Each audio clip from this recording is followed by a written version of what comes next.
초연료 도시를 향한 인천의 꿈이 재동포와 함께 대한민국의 미래가 되도록 하겠습니다.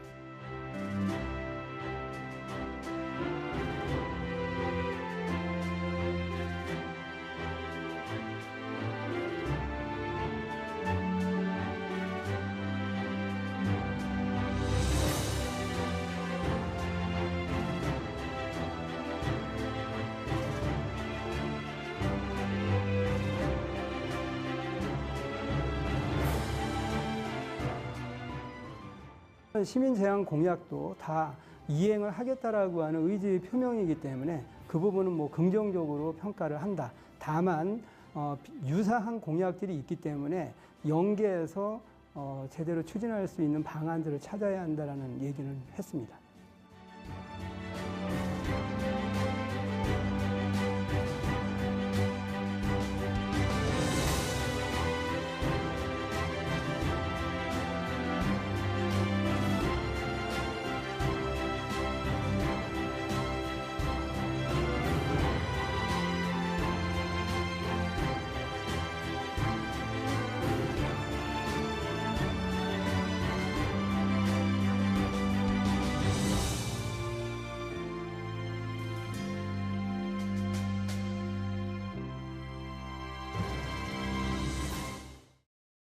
여러분 안녕하십니까? 오늘부터 새로 인사이드 경인 진행을 맡게 된 김명섭입니다.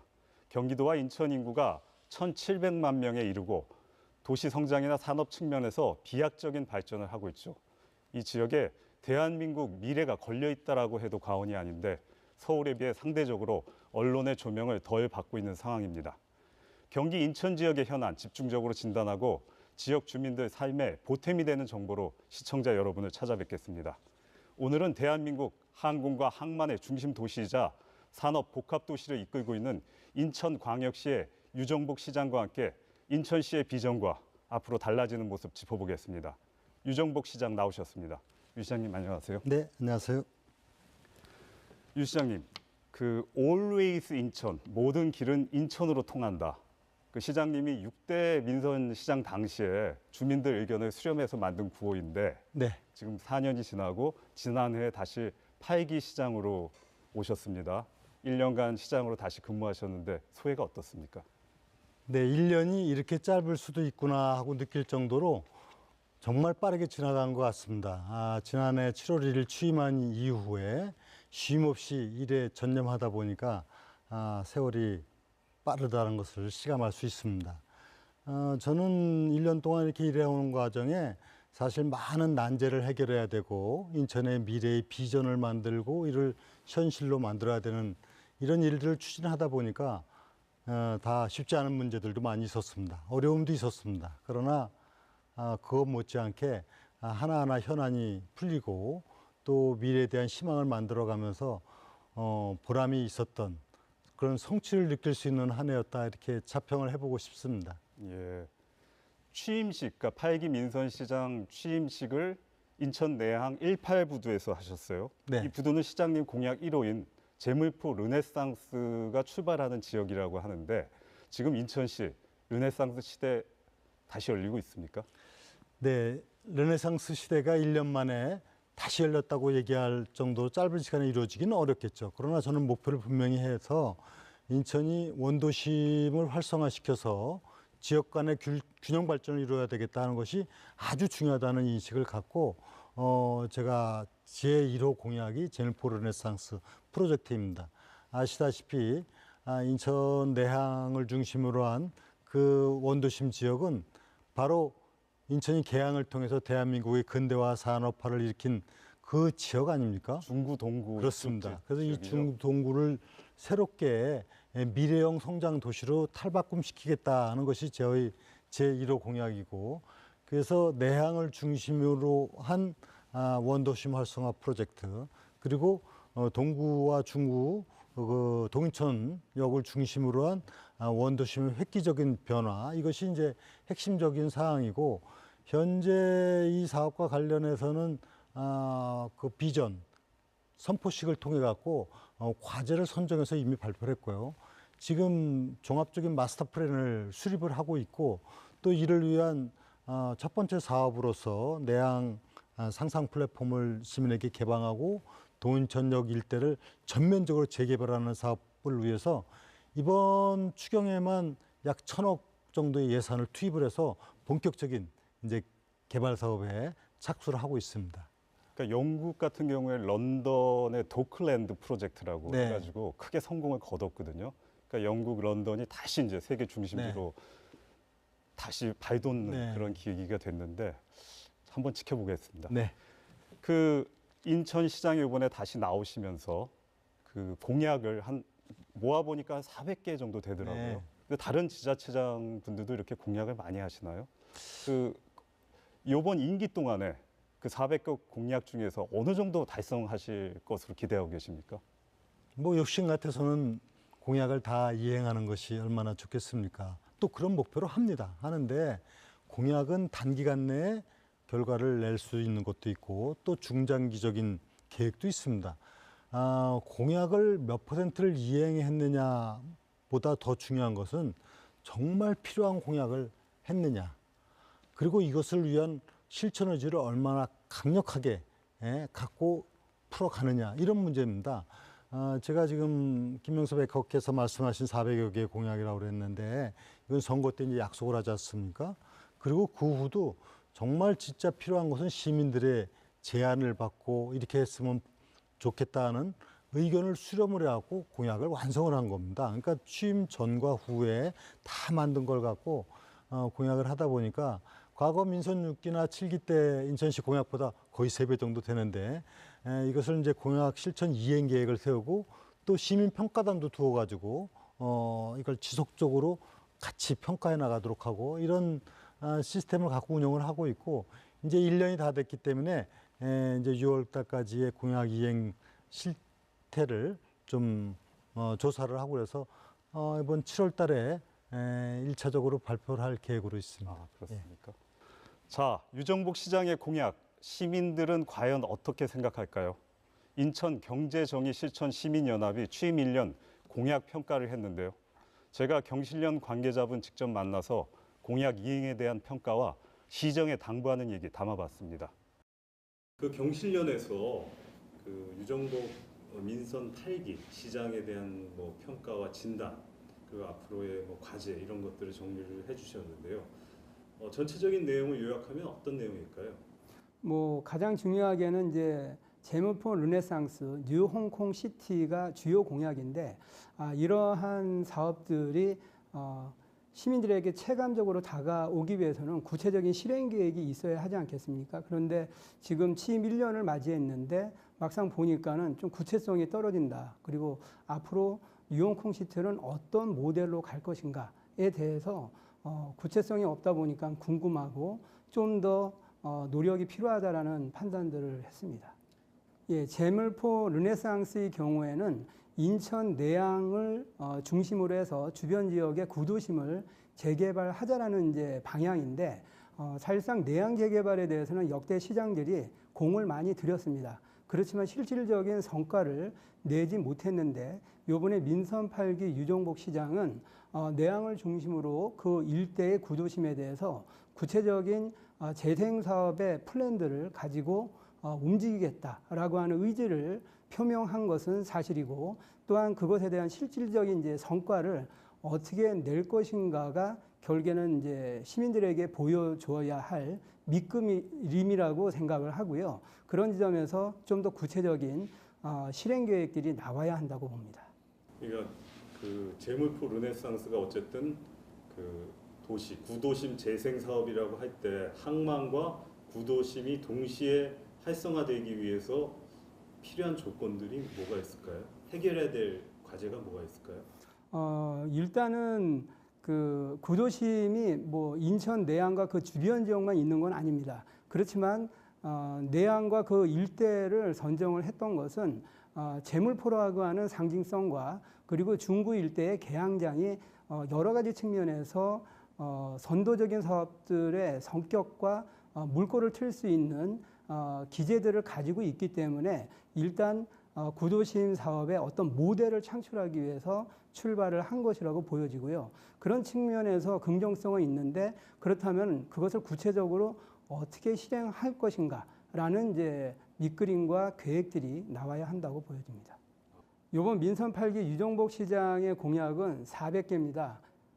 역대 시장 중에 가장 많고 다른 지자체장하고 비교를 하더라도 가장 많다고 보여지는데 인천시로부터 들었던 얘기는 선거 당시에는 178개의 공약을 했습니다. 그런데 선거 과정에서 여러 가지 정책 제안들을 받고 그것을 약속이니까 이행해야 한다라고 해서 시민 제안 공약 222개가 더해져서 총 400개의 공약이 나온 것으로 알고 있습니다.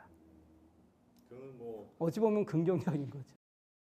시장님, 그 지난달 취임 1주년 기자회견에서 그 지난 1년간 최대 성과로 재동포청 유치를 꼽으셨는데 재동포청이 인천에 이제 유치되면서 인천에 어떤 위상이 올라가게 되는 겁니까? 위상도 올라갔고요. 인천의 미래 희망을 만들어가는데 아주 중요한 전환점이 됐다고 생각합니다. 말씀하셨던 대로 윤석열 대통령 공약이면서 또 이것을 법제화시켜서 실천화해서 바로 현실된 게 재동포청 개청입니다. 6월 5일 날 개청식 때 윤석열 대통령께서 참여를 해서 인천이 글로벌 허브 도시로 가는 굉장히 중요한 이제 시점을 맞이했고 인천이 이런 글로벌 도시로 가는 것이 역사적 필연이라고까지 강조를 해서 말씀하셨습니다.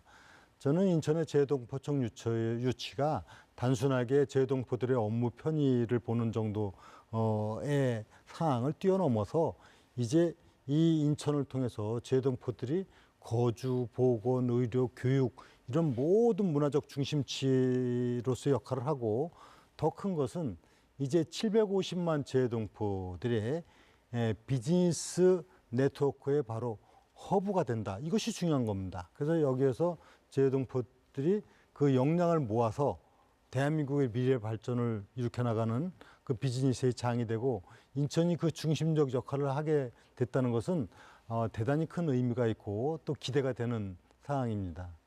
재동포청 유치 위해 가지고 지난해 네. 유럽, 뭐 호주 그리고 하와이까지 가셔가지고 재동포 분들 만나고 오셨다고 하는데 그 중에서 좀 특별한 사연이나 특별하신 분들 뭐 얘기 전해주실 만한 거 있나요? 네, 뭐 많은 일들이 있었습니다. 제가 해외 출장은 비교적 비즈니스 문제라든가 국제 회의 문제라든가 이런 교류 협력 강화를 위해서 해외 방문을 하게 되는데 그때마다도 이 재동포청 유치를 위한 일도 겸해서 일을 보았습니다. 특히 인상에 남는 것은 하와이는 바로 120년 전에 그렇죠. 인천에서 첫 이민을 간 지역이 바로 하와이 아닙니까? 그 지역의 하와이 동포들이 바로 사실 고국에 대한 그리움으로 독립자금도 보내고 또 돈을 모아서 인하대학교를 설립하는 데 역할도 했고 이런 자랑스러운 역사를 갖고 있습니다. 그 하와이 동포들이 바로 재동포청 유치의 상징적이고 역사성을 갖고 있는 지역인데 전폭적으로 인천이 재동포청이 유치돼야 된다고 지시선을 해주셨고요. 그다음에 제가 유럽에서도 25개 유럽 한인 회장단들이 모두 다 인천 유치가 가장 바람직하다는 지시선언을 해주셔서 이것이 재동포청 유치하는데 대단히 큰 힘이 됐습니다. 물론 호주나 홍콩이나 미주 지역 이런 세계 각국에서 인천이 최적지라는 것을 지지하시고 또 같이 참여해 주신 데 대해서 저는 대단히 감사한 마음을 느끼면서 그만큼 인천은 재동포청 유치로 인해서 앞으로 세계적인 도시로 비약해 나갈 수 있는 최적지라는 공감대가 형성됐던 것이죠. 예, 이제 조금 다른 얘기로 넘어가 보겠습니다. 그 인천은 대한민국의 관문이고 중국과 가장 가까운 도시인데 그 시장님이 이제 중국에 대해서는 좀 특별하게 생각하시는 게 있는 것 같아요. 제가 그 출연하신다 그래가지고 책을 한번 읽어봤는데 이 책에 보면은 그 우리나라와 중국 지방 공동체를 추진하는 것이 좋다라고 할 정도로 이게 특별하게 생각하시는데 지난주에 텐진시를 다녀오셨어요. 그 하계 다보스 포럼 때문에 가신 것 같은데 그때 어떤 의견들이 좀 논의되고 분위기는 어땠습니까? 네, 제가 지난주에 텐진을 갔다 온 곳은 우선 인천하고 텐진하고 자매결연 30년이 되는 그런 해로서의 기념 사업 관련한 부분, 그리고 하계 다보스 포럼에 제가 참여를 했습니다. 하계 다보스 포럼은 세계 그 정치 경제 리더들 약 1,500명이 모여서 회의를 한 그런 내용이었는데, 이곳에서도 저는 우리 국제사회에서 어떻게 오늘의 경제적인 어려움을 극복하고 지속 가능한 성장 발전을 이룩할 것인가에 대한 논의들이 있었습니다. 저는 그 가운데서도 인천이 중국, 일본, 이 동북아 3대 강국 아닙니까? 이 세 나라가 긴밀하게 협력하고 교류하면서 이 세계 경제도 이끌고 또 동북아 지역을 중심으로 한 평화 안정 체제도 유지하고 이런 건 아주 중요한 일이라고 봅니다.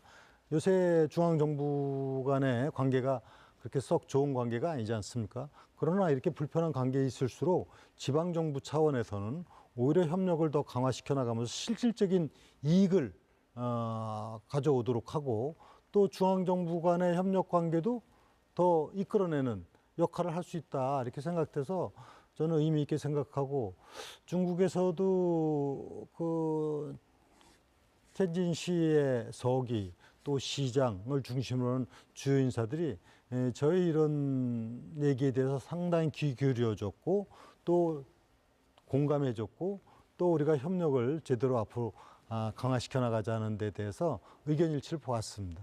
예, 예. 특히 인천은 중국하고 가장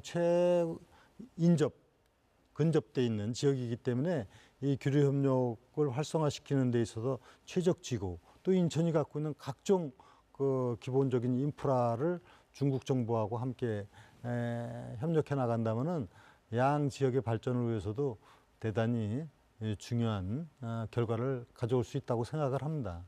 예전에 몇 년 전인지 모르겠는데 그 중국 관광객들이 와가지고 대규모로 뭐 치맥 파티도 하고 그랬잖아요. 네. 그때 이제 거기 참석하셔가지고 사실 주제도 하시고 막 이러셨는데 네, 그런 분위기는 지금 뭐 기대하기는 힘들죠. 중국 요번에 분위기가 어땠습니까?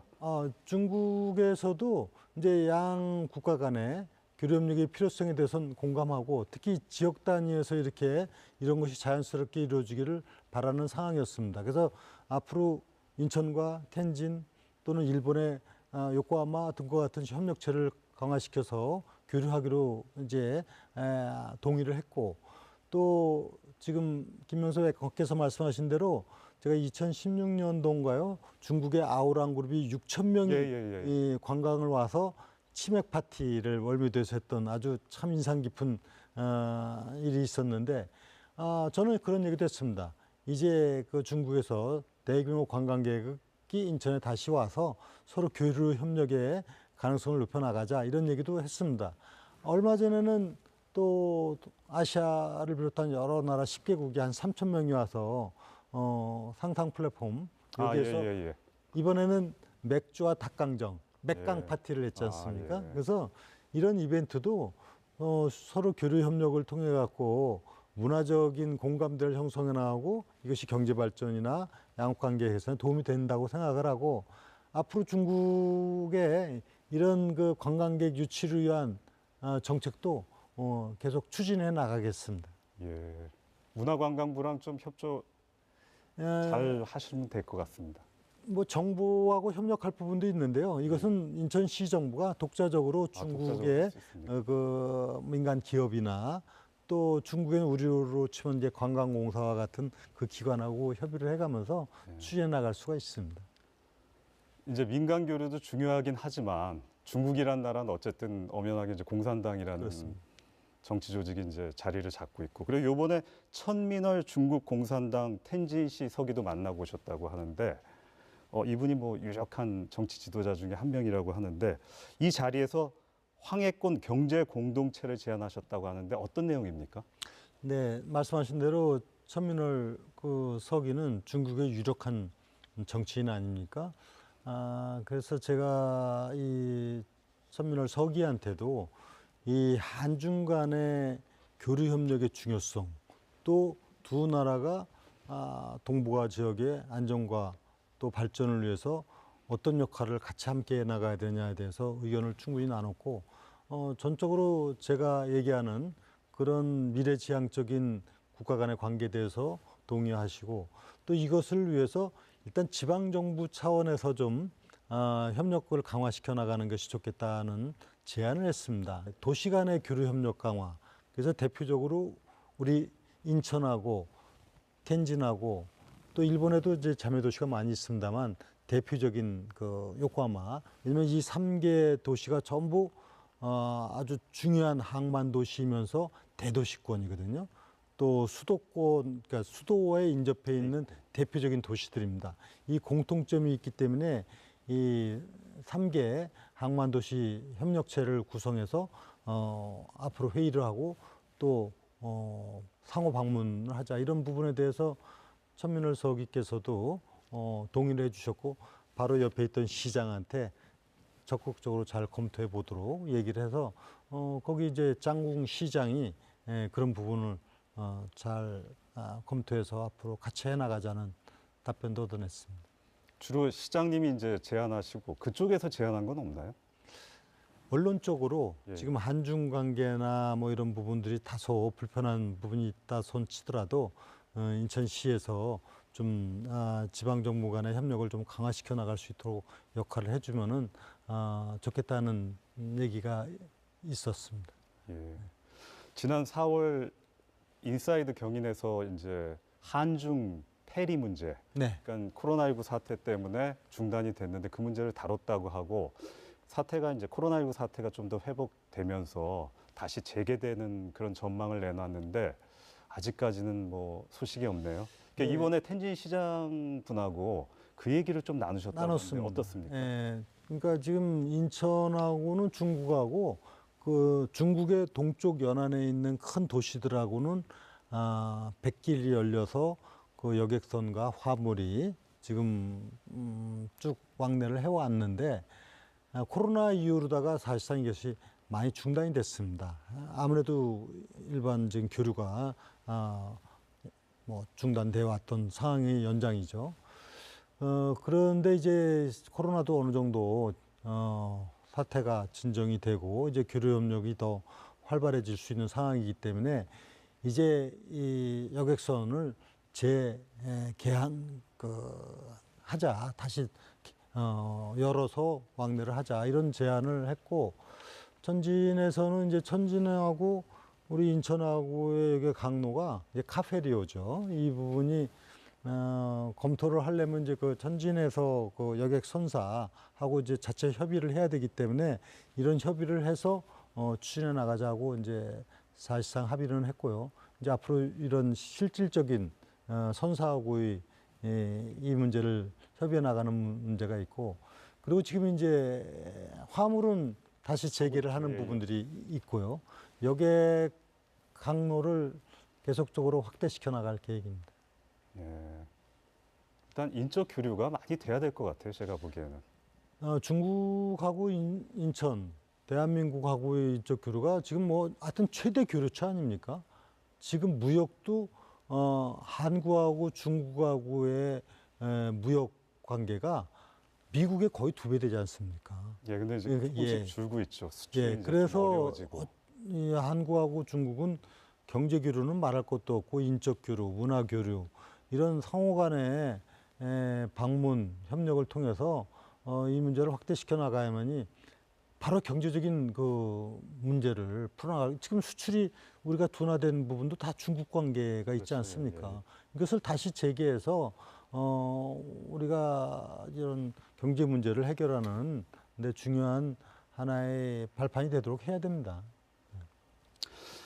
자, 이제 중국 문제 일단은 이 정도까지 하시고 다음 현안으로 넘어가겠습니다. 이제 민선 8기 인천 현안을 돌아보고 미래를 짚어보는 순서 만들어 보겠습니다.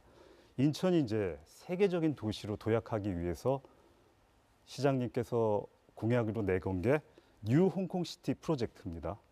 이 내용은 거창하고 원대한데 물론 차근차근 밟아 나가야 되겠지만 뭐 여태까지 구체적으로 나온 게 없다 이런 비판도 있어요. 어떻게 이 부분에 대해서 얘기하시겠습니까? 뭐 이게 공약이라는 게 아까도 말씀드린 대로 뚝딱 만들어서 당장에 보여주는 것도 있을 수 있지만은 이미 이 뉴 홍콩 프로젝트라고 하는 것은 인천이 세계적인 글로벌 도시로 가는 전략이고 프로젝트입니다. 나온 게 없는 게 아니라 이미 이를 위한 추진 체계를 다 만들어서 비전을 설정하고 또 이거에 대한 그 마스터 플랜을 지금 수립을 하고 있고 또 제동 포청 유치와 같은 가시적인 성과가 있고 또 이와 관련한 해외 네트워크 망을 지금 구축을 해나가고 있고 그래서 이게 뭐 어느 날 갑자기 보여지는 부분은 아니지만 이런 목표를 분명히 설정을 하고 하나하나 풀어가고 있습니다. 그리고 이것은 지금 영종, 강화를 중심으로 한 경제자유 구역. 예. 그리고 이제 송도, 청라, 또 옹진 이런 배후 지역을 모두 엮어서 하나의 대규모 프로젝트로서 추진하는 거기 때문에 그 뭐 어느 날 갑자기 이런 부분이 눈에 보이는 이런 거는 아닐 수도 있습니다만 저는 지금 정상적으로 추진돼 가고 있다 이렇게 말씀을 드릴 수 있습니다. 예, 제물포 르네상스나 뉴 홍콩시티 프로젝트는 상당한 시간이 걸리는 과제인데요. 시민들은 아무래도 당장 먹고 사는 문제에 관심이 더 많을 것도 같습니다. 제가 인천 송도에서 가게를 운영하는 소상공인 한 분을 만나고 왔습니다.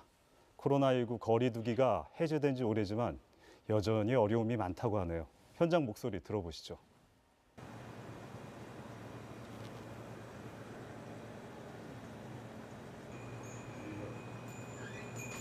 회장님이시죠? 네네. KBS에서 나왔습니다. 네. 안녕하세요. 김영섭입니다. 네. 송도 오시게 된 계기가 어떻게 되세요? 그래도 장사가 좀 되고 월세가 괜찮은 도시인데 유동인가 좀 있는데 그래도 좀 뭐라 그럴까 완전 서울처럼 번화가가 아닌 조금 외곽이지만 그 정도의 번화가가 될 수 있는 곳이 어딜까 찾다가 여기로 오게 됐는데 생각외로 여기가 장사가 안 되더라고요. 이 뭐 여기 보시면 신도시라고 지어놨지만 6시가 지나면 사람이 돌아다니질 않아요. 그러니까 밤 문화가 없어요, 여기는. 그러니까 점심 장사가 끝이라고 봐야 되는 그런 상황이고 점점 더 이렇게 코로나 때문에 그래도 저녁 장사가 좀 됐던 경우가 많았는데 코로나 때부터 아주 변화가 화가 오더니 밤에는 거진 뭐 술 쪽으로는 좀 그나마 좀 나은 편인 것 같은데 커피나 뭐 이런 밥집은 이제 더 이상 저녁 장사는 없어지는 분위기인 것 같아요. 요즘은 그냥 주문해서 먹죠. 그죠. 굳이 내가 나가서 힘들여서 먹으면서 그런 걸 할 필요가 없어지는 거죠. 그리고 지자체에서도 자꾸 배달을 장려해 주잖아요. 저 지역 화폐로 해서 뭐 이렇게 배달비를 지원을 해준다든가 이렇게 하기 때문에 이게 결국은 뭐냐면 전통시장에 계속 밀려요. 이게 전통시장인 지원 사업도 많고 많은 거를 지원해주고 배달도 다 지원해주기 때문에 전통시장에서 배달하는 건 다 배달비가 무료로 될 수 있는 그게 많거든요. 근데 저희 상가는 그런 게 없잖아요. 돈 많이 들여서 사실은 수억 들여서 여기 이제 공사하고 이렇게 한 건데 생각외로 유동인구가 없어요. 그러니까 경기가 없으니까 결국은 계속 악순환이 반복이 되는 거죠. 그렇다고 집주인들이 월세를 깎아주냐? 내 전기요금이 한 푼이라도 그것도 아니고 그건 시간 대비 계속 오르잖아요. 그러니까 악순환이죠, 계속. 우리는 계속 쪼들리는 거고. 처음에 여기서 5명이서 일을 했는데 지금 와이프랑 저랑 아르바이트 1명이랑 셋이 일해요. 왜냐면 그것도 빠듯한 거예요. 근데 매출은 작년보다 조금 늘었는데 내는 거는 그거보다 더 많이 늘어버리니까 이제 사실은 더 힘들어진 거죠. 결국은 지원이 일정하지가 않아요. 제가 주변 분들을 많이 물어봤을 때 뭐 이렇게 지원을 해주면 이제 장기 지원으로 해서 지원 정책을 이제 쭉 길게 나가야 되는데 어느 순간 돼서 정권이 바뀌면 그것도 잘려 나가는 거고 계속 유지할 수가 없는 상권이 돼버리는 거죠. 그러니까 들여다보려면 미래까지 볼 수 있는 장기로 봐야 되는데 정권이 바뀌는 순간은 뭐 그게 안 되니까 많이 밀려날 수가 있죠. 그것 때문에 많이 심각하다 하시더라고요. 청년사업몰도 인천의 청년사업몰도 결국은 1, 2년 해주다가 안 해주니까 상권 자체가 다 무너져 버렸잖아요. 그러니까 이 지속성을 할 수 있는 뭔가 법으로 묶어놔 주면 그런 르네상스 사업이 성공할 수밖에 없죠. 예, 인천의 자영업자 비중이 그러니까 8대 특별시 광역시 중에 이제 5번째더라고요. 그러니까 뭐 중간 정도인데 지금 경제 회복 속도가 아주 더디지 않습니까? 그래서 참 어려운 상황이긴 한데 그 인천시의 소상공인 그리고 골목 상권 보호하기 위해서 뭐 인천시 나름의 어떤 대책 있습니까? 네, 우리나라 경제 현실이 이 소상공인 자영업자 수가 전체 경제 주체들에 비해서 상당히 많다는 것이 이 경제적인 현실적인 어려움입니다. 예. 그래서 인천만 하더라도 이 많은 자영업자들, 소상공인들을 어떻게 보호하느냐 하는 것은 이것은 경제 발전뿐만이 아니라 실제 시민 생활의 안정을 위해서 대단히 중요한 일이라고 생각합니다. 그래서 인천은 이런 소상공인들에게 희망을 주기 위한 경영안정자금 지원 체계부터 시작해서 다양한 정책을 추진해 나가고 있는데요. 현실적으로 코로나 팬데믹을 겪으면서 사실상 많은 그 분들이 어려움을 겪고 지금도 이것을 극복하지 못하고 있는 상황에 있습니다. 게다가 요새 이제 경제 상황이 쉽지 않습니다. 물가 문제라든가, 너무 어렵죠. 그다음에 각종 원자재가 상승을 했다는 모든 사업 추진에 있어서의 제약이라든가 이런 부분들이 있어서 인천에서는 소상공인 경영을 좀 더 안정화시키기 위한 종합대책을 마련해서 지금 추진을 하고 있고 1차적으로 한 2,400억 정도의 경영안정자금을 통해서 이들에 대한 직접적인 지원 체계를 갖고 근본적인 거는 조금 뭐 그 소상공인 그 경제 환경을 새롭게 조성해 주는 부분인데 이것은 뭐 다양한 정책을 추진해 나가고 있기 때문에 앞으로 현장 감각을 갖고 조금 더 강화시켜서 해나가도록 하겠습니다. 네, 다른 문제 짚어보겠습니다. 네. 그 인천시의 현안 가운데 그 수도권 매립지 네. 문제가 있지 않습니까? 그러니까 수도권 매립지 사용이 종료되기 전에 대체 매립지를 찾아가지고 그쪽으로 이전하는 계획을 추진한다. 이게 이제 서울시와 경기도 환경부하고 협의를 한 것으로 알고 있는데 지금 그 계획대로 잘 되고 있습니까? 네, 이제 수도권 매립지와 관련해서 하면은 조금 이것이 좀 로드맵이 나와져 가지고 이렇게 진행되는 게 보여줬으면 좋겠다 하는 바람을 갖고 얘기들을 하는 분들이 있습니다. 제가 이렇게 얘기를 합니다. 이것은 어떤 건물을 짓고 어떤 도로를 만들고 하는 것처럼 계획된 공정에 의해서 되는 일이 아니거든요. 이것은 관련된 지방 정부들이 있고 중앙 정부가 있기 때문에 모든 지혜와 역량을 모아서 이것을 정상화시켜주는 그렇게 합의를 도출해가는 과정이거든요.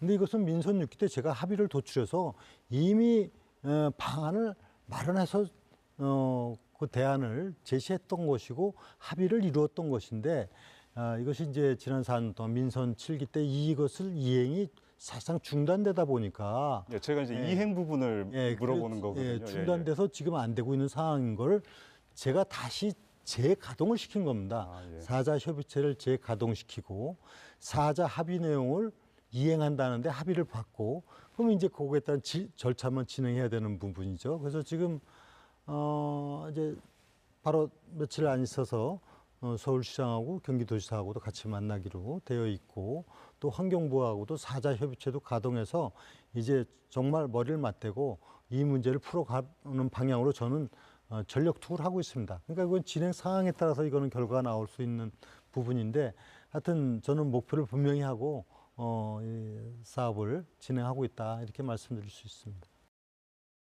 뭐 가장 당면한 현안이라고 했을 때는 수도권 매립지를 사용 종료하는 것이라고 얘기할 수 있고 이 문제는 어찌 보면은 유정국 시장의 재선하고도 연결되는 사안입니다. 그렇기 때문에 임기 내에 매립지를 종료하겠다라고 하는 이제 공약을 할 수밖에 없었고 그 대안으로 상대 후보하고는 다르게 대체 매립지 확보를 공약으로 걸었는데 그것은 또한 지난 대통령 선거에서 윤석열 대통령이 임기 내에 대체 매립지를 확보하겠다라고 하는 공약하고 일맥상통하기 때문에 아마 중앙정부와 인천시가 연계해서 수도권 매립지 사용 종료 문제의 해법을 찾아야 한다고 봅니다.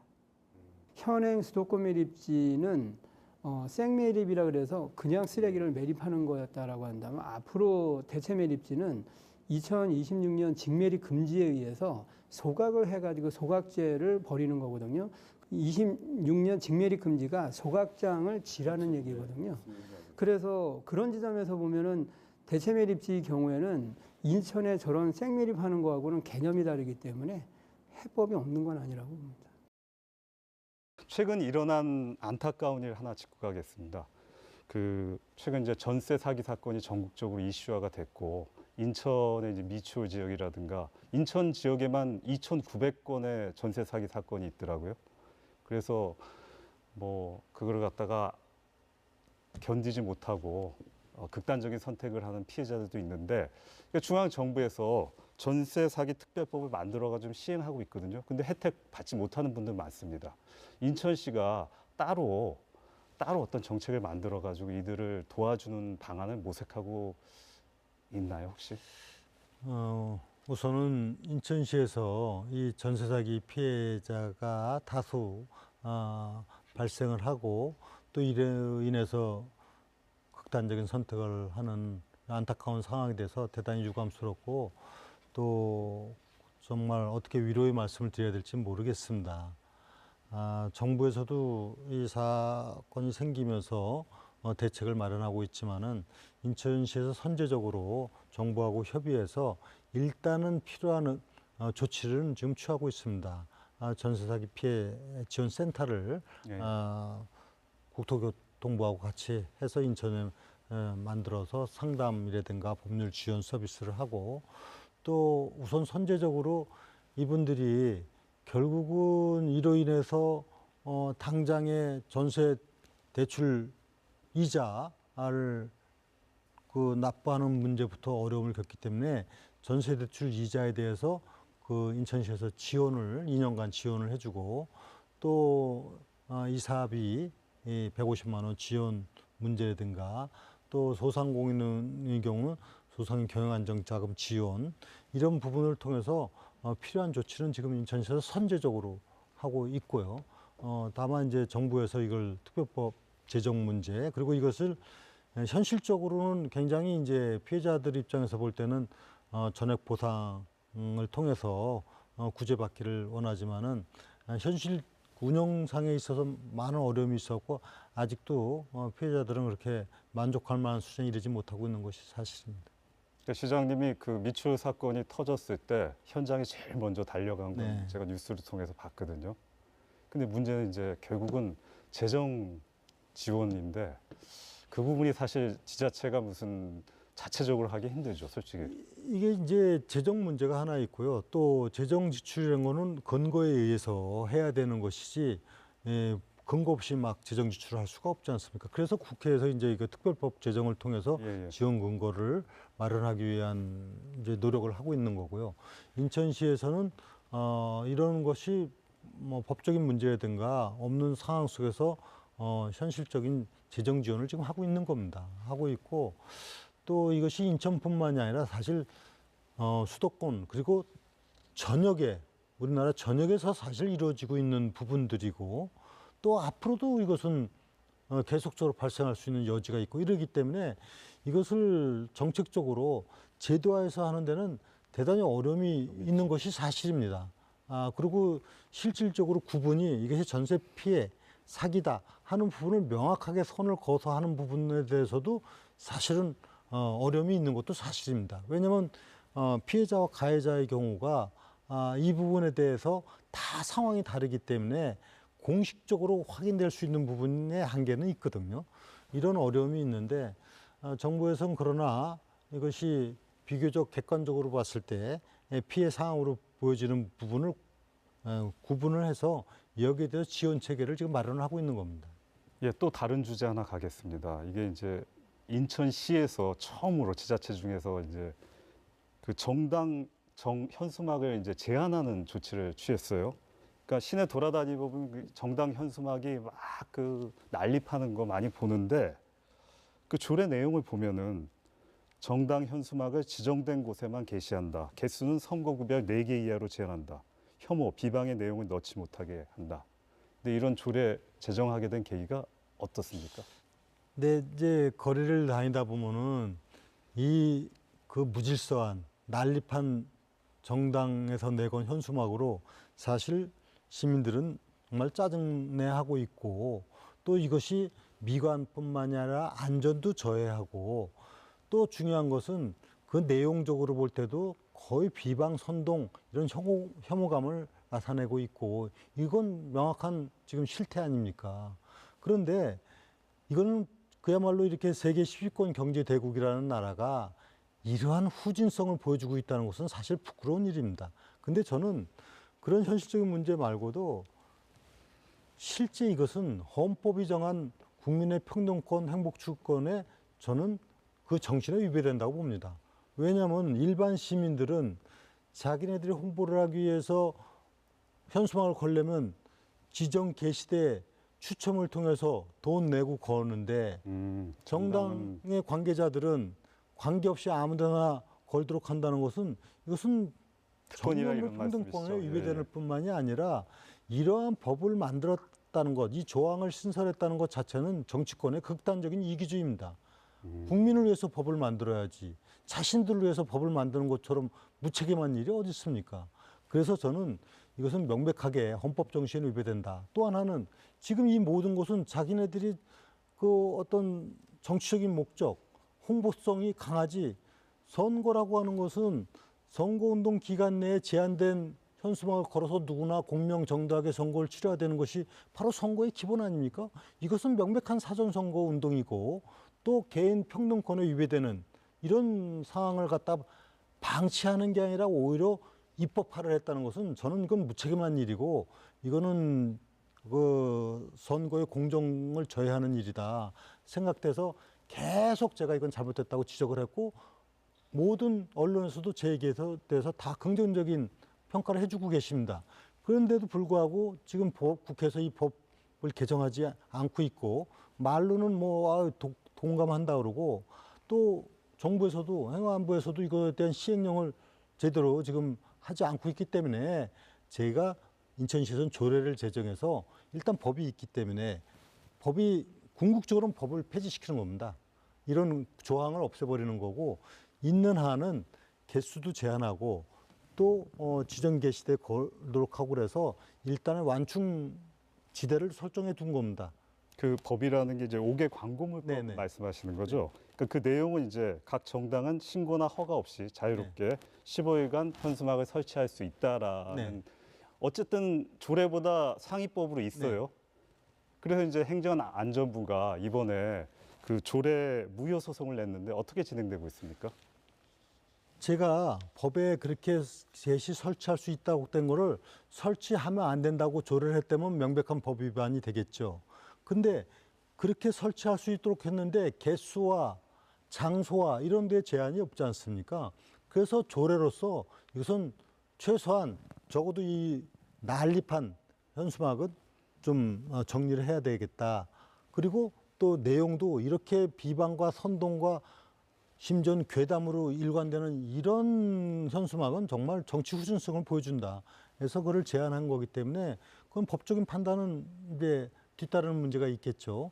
그러면 부장님 이것이 뭐 상위법에 특정한 위반이 사안 된다. 때문에 이걸 하신 건 아니죠. 그냥 일반적인 상황 때문에 하신 거죠. 네네네. 예. 그러니까 이런 여러 가지 상황에 대해서 우선 첫째는 그러니까 이것이 헌법 정신에 저는 위배된다고 보고 있고요. 그 다음에 내용적으로 볼 때도 정말 이게 후진성을 보여주는 대표적인 사례가 되고 있기 때문에 그걸 조례로 제약을 했지만은 만약에 장애인법의 위반 여부는 그거는 또 법적인 판단이기 때문에 그때 가서 저희가 필요하면 후속 조치는 또 해나갈 텐데 저는 정말 이거는 법적인 문제를 떠나서 국민들 모두가 다시 이렇게 짜증내게 하는 현수막에 대해서 찬성하는 국민들이 누가 있겠습니까? 그러면 법은 도대체 누구를 위해서 존재합니까? 시장님 여태까지 답변 중에서 제일 강하게 말씀하시는 네. 것 같아요. 그래서 최근 시도지사 협의회에서 이제 그 자치단체장들에게 난립하는 정당 현수막 이거 공동 대응하자 했는데 반응 어땠습니까? 지도자들도 전적으로 다 동의를 했을 뿐만이 아니라 정당을 공동대응하자. 떠났어요? 예, 예. 아, 예. 그리고 심지어는 정당을 떠나서 뭐 저하고 당적을 달리하는 지도자 중에서는 더 강력한 조례를 제정하겠다 이렇게까지 예, 얘기를 예. 했습니다. 그러니까 이것은 국민이 다 공감할 수 있는 얘기 아닙니까? 우선 정치인들이 이기주의에 대해서 국민과 다른 특권을 갖도록 하는 법을 자꾸 만든다는 것은 이것은 헌법 정신에 어긋난다는 거죠. 알겠습니다. 이게 뭐 전국으로 확대될 가능성도 있겠네요. 네. 그 마지막으로 현재 정치권 상황과 관련해 가지고 물어보겠습니다. 여야가 이제 점점 격하게 대립하고 있고 총선이 지금 9개월 정도 남았는데 타협할 여지는 점점 없어지는 것 같아요. 유 시장님도 3선 국회의원을 역임하셨는데 정치권에 하고 싶으신 얘기 있으시면 마지막으로 정리를 해주시죠. 네, 저도 국회의원을 지냈고 또 지금 민선시장도 정치인입니다. 그래서 정치인이 갖는 환경 또 어려움도 누구보다도 잘 이해합니다. 그럼에도 불구하고 정치의 존재는 결국은 국민을 위해서 국가를 위해서 존재해야 되지 않겠습니까? 이 정치권이 바로 국민 갈등을 해소시켜 나가고 희망을 만들어가는 역할을 해야 되는데 지금 정치권의 모습은 너무 심한 갈등 조장 문제, 대립 문제, 더 나아가서는 정말 선동 정치 이런 걸 통해 갖고 우리 정치의 발전적인 모습보다는 후진적인 모습을 보여주고 있다는 부분에 대해서 정치인의 한 사람으로서 저부터 반성도 하면서도 지금 국회의 모습이나 보면 정말 안타깝습니다. 그래서 우리 정치권이 이 지나친 진영 논리, 정당 이기주의, 정치인 특권주의 여기에서 벗어나야만이 진정으로 대한민국의 발전을 일으켜 나가는 정치적 역할을 다한다고 생각돼서 아주 원론적이고 아주 기본적인 얘기지만은 이제 정치 본연의 모습으로 돌아와서 오직 국민, 오직 나라만 생각하는 정치를 해주셨으면 하는 바람을 갖고 있습니다. 시장님 말씀 전적으로 공감합니다. 네, 감사합니다. 시청자 여러분 어떻게 보셨습니까? 우리나라 개항의 도시 인천이 유정복 시장표 지방자치행정으로 도시 재생과 르네상스를 꿈꾸고 있습니다. 인천의 발전이 대한민국의 성공으로 이어지기를 기원하며 인사이드 경인 오늘 순서 마감하겠습니다. 시청해주신 여러분 감사합니다.